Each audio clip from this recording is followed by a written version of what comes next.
psychiatrist and Harvard professor George Valiant. He did a study from 1972 to 2004.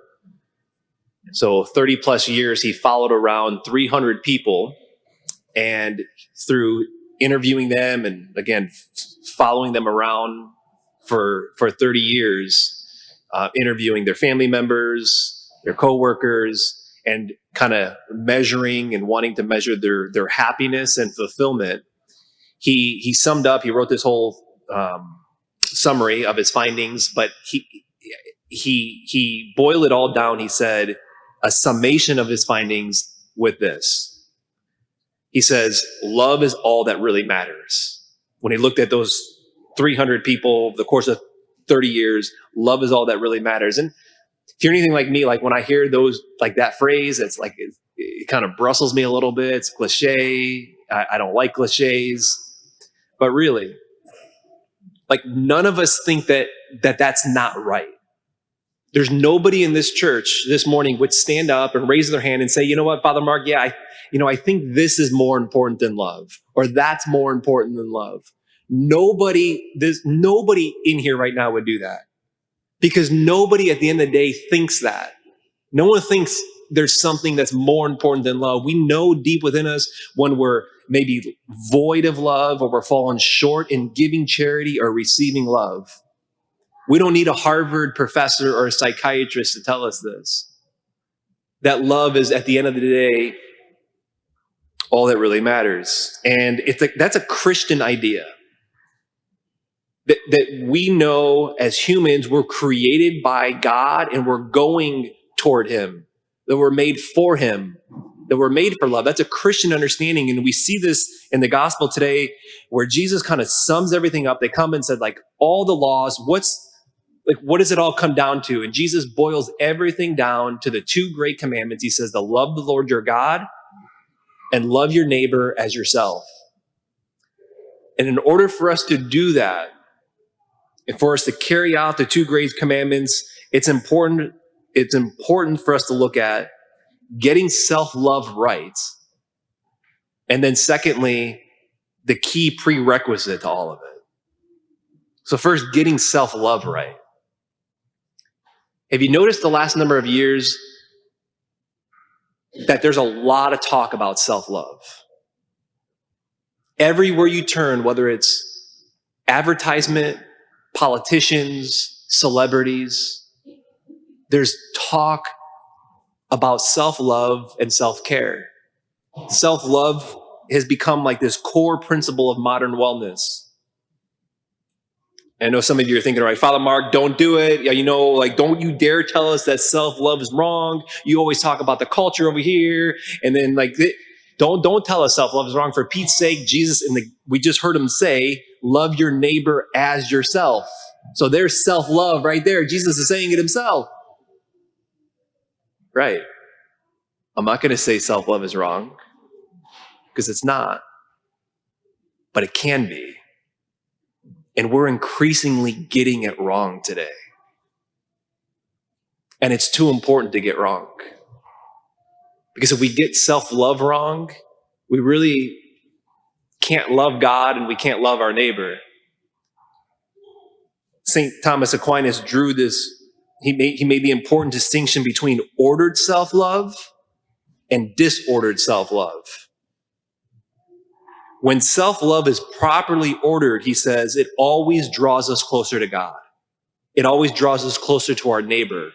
It draws us into communion when we're practicing proper self-love.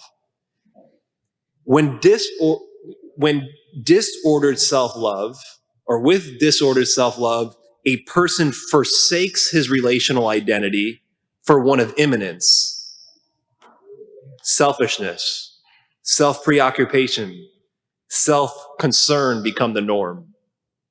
Aquinas says, paraphrasing him, he says, and this goes against one's true metaphysical identity. And he says the net result of disordered self-love, the net result is sorrow and self-isolation. Disordered self-love takes the form of self-absorption. It's too much focus on the self. It cuts us off from communion. It cuts us off from our relational identity. And it is the disordered self-love that we have in spades today in the culture that's pushed on us. And that's how to operate. And it's keeping us then, therefore, from love of God and from love of neighbor. There's a great article in Time magazine that came out a couple months ago, and the title of the article nailed it. The title said, or the title is, Self-love is making us lonely. Goes on to say in the article, it says, the self-love that many of us have grown accustomed to today veers from its authentic origin. It doesn't get into name that it's from God and that's why we're made. It says, chewed up and spit out by toxic consumerism, it has been drained of its relational potential. Instead, now, it is often used by corporations and influencers alike to sell products and keep people hyper fixated on themselves. It is a force of isolation rather than attachment, the article says. See, that gets the distinction that Thomas Aquinas talks about between the two types of self-love. The ordered self-love in general is meant for connection, and we're veering from it. Even Time magazine, and we're picking it up, we know it deep within our bones. Can you see it? Can you see it in your own life? Can you notice it? Do you see it in the culture? You see what's pushed everywhere. You know, I've mentioned before, from time to time, I go into iTunes and I'll listen to the top songs in the U.S., you know, to listen to trends and themes. You know, a lot of times I have to brace myself, right, before doing it. But, you know, music tends to both express the cultural mood and it also directs it. It shows what's getting attention, and it shows especially, directs especially our youth. And over the summer, Miley Cyrus came out with this hit song called Flowers, and it rose to the top, number one, top of the ranks. It is incredibly catchy. I had that song in my head for like 3 months. Incredibly catchy song, and certainly it probably rose to number one on the charts because it's incredibly catchy. But I think songs don't rise and stay at number one for that long and go that quick up top unless it deeply resonates with millions and tens of millions of people. And that's, I think, what this song did and does. The refrain goes like this: I can buy myself flowers. I can take myself dancing. And I can hold my own hand. I can love me better than you can. You can hear the sorrow and the self-isolation in there. Now, granted, you know, maybe someone just broke up with her in a relationship and it's like she's dealing with all that. But it also points on the narrative in the culture of the disordered self-love. The perpetual state of disordered self-love that we're in. And, you know, we've mentioned numerous times, and research continues to reveal that people are increasingly cutting themselves off from one another. One study recently showed that 54% of Americans felt like no one in their life knew them well. 22% of younger Americans stated that they rarely or never have someone they can turn to in need. So all of this isolation and lack of connection, something needs to fill the void. What's filling the void? Self-love is filling the void. That's why we're hearing about it, and it's talked about all the time, self-love. But the self-love that's being talked about and encouraged is not the properly ordered self-love. It's the disordered self-love. And can you see the broken loop? Because as what Aquinas says, what does improper or disordered self-love lead to? Self-isolation. What is the thing that's causing us to disordered self-love? Isolation and lack of connection. So it's this broken loop. Can we see it? The proper antidote is the ordered self-love. And we know we're practicing healthy self-love when we feel connected to God and we feel connected to others, when we're in union with God and others.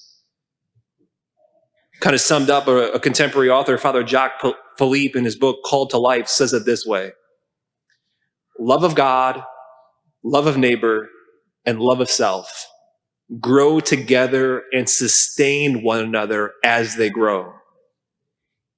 If one is absent or neglected, the others suffer. Like the legs of a tripod, all three are needed in order to stand, and each leans on the others. That's when we're whole.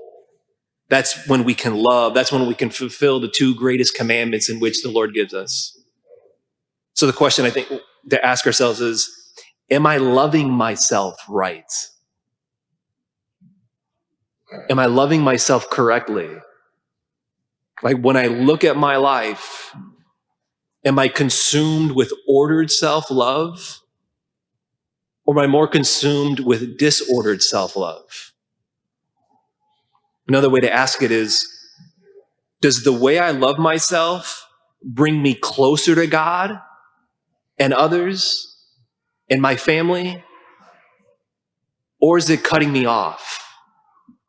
Is it leading me further away from my spouse and God and others? So secondly here, and this is a brief point here, the key prerequisite, we can talk about loving God and loving neighbor and loving ourselves till we're blue in the face. But if we don't have the key prerequisite, forget it. So that same Harvard professor and psychiatrist and he summed up his 30 years of following the 300 people.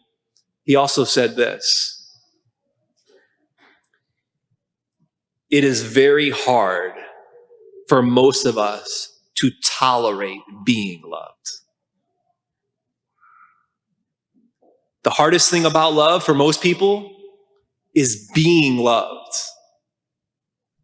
To tolerate being loved first by God.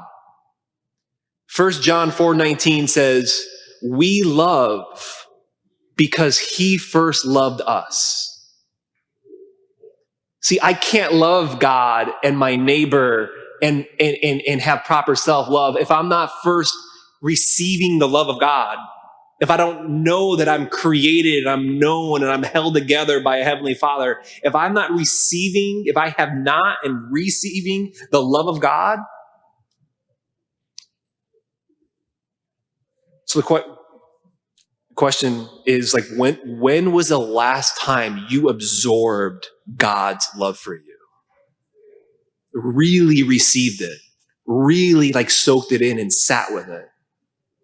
Do you know that? This week, give them 30 minutes this week. Have it on the calendar, have it in your head, 30 minutes that you're going to have set aside. And these 30 minutes, I'm going to ask him, and I'm going to go into these 30 minutes with the intent to just solely, simply to receive the Father's love for me. Have it here, come to the church for the 30 minutes, do it in your living room before everyone wakes up, whatever it needs to be. But when you do it, as you set out to do it, expect barriers.